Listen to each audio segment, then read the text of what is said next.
Life is very short, always be happy. Problems will come and go. Kill them with your success, bury them with your smile. ஒரு காலத்துல இவனை யார் ticket வாங்கி பார்க்க போறாங்கன்னு சிரிச்சவங்க தான் இன்னைக்கு அவரோட ஷோக்கு டிக்கெட் கிடைக்கலையேன்னு வருத்தப்படுறாங்க. தியேட்டர்ல படம் ஓடாதுன்னு எச்சரிச்ச விமர்சகர்களை பாக்ஸ் ஆபீஸ்ல தோற்கடிச்ச நடிகர். இது வெறும் வெற்றி கதை இல்ல, இது தோல்வியிலிருந்து உச்சிக்கு போன தளபதி விஜயின் பயணம். ஒரு நடிகர் இல்ல, ஒரு இயக்கம், ஒரு பையன். அவனால முடியாதுன்னு உலகம் சொன்னது, அதே உலகம்தான் இப்போ தளபதின்னு கட் அவுட் கீழே நிக்குது. இது ஒரு நடிகரோட கதை மட்டும் இல்ல, இது நம்பிக்கை வச்ச ஒரு தலைமுறையோட பயணம். அப்பா டைரக்டர்னு ஊர்ல பேசுனாங்க, அதனால தான் சான்ஸ் கிடைச்சதுன்னு சொன்னாங்க. ஆனா கேமரா முன்னாடி நின்ன அந்த பையனுக்கு அதே பயம்தான். நம்மால நடிக்க முடியுமா? இதுல நிலைச்சு நிக்க முடியுமா? பேக்ரவுண்ட் இருந்தாலும் உழைப்பு இல்லைன்னா சினிமா ஏட்டுக்காது. ஹீரோவா வந்ததும் படம் ஓடல, தியேட்டர்ல சீட்டு காலி. ஒரு கட்டத்துல விஜய் படங்கள் தொடர்ச்சியா எதிர்பார்த்த அளவுக்கு ஓடல.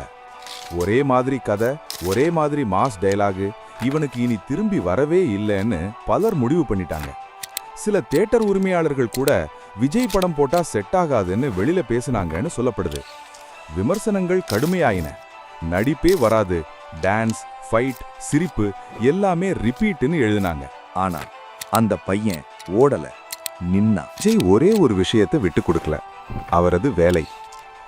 ஒவ்வொரு படத்திலும் நடனத்தில் இன்னொரு லெவல், ஆக்ஷன்ல அதிக ரிஸ்க், ரசிகர்களுக்காக புது என்ட்ரி, சீனா மேம்பாடு நடந்துச்சு. மெல்ல மெல்ல மாஸ் ஹீரோன்னு பேச ஆரம்பிச்சாங்க. முன்னாடி சிரிச்சவங்க கூட இனிமே இவரை லைட்டா எடுத்துக்க முடியாத நிலைக்கு விஷயம் போச்சு.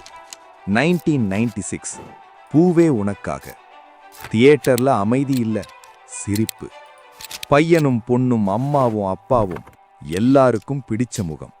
அதுக்கப்புறம் ஒரு வரிசை படங்கள். கதை இங்க நிக்கல, ரசிகர்கள் விஜயிசம்னு ஒரு தனி கலாச்சாரத்தையே உருவாக்கிட்டாங்க.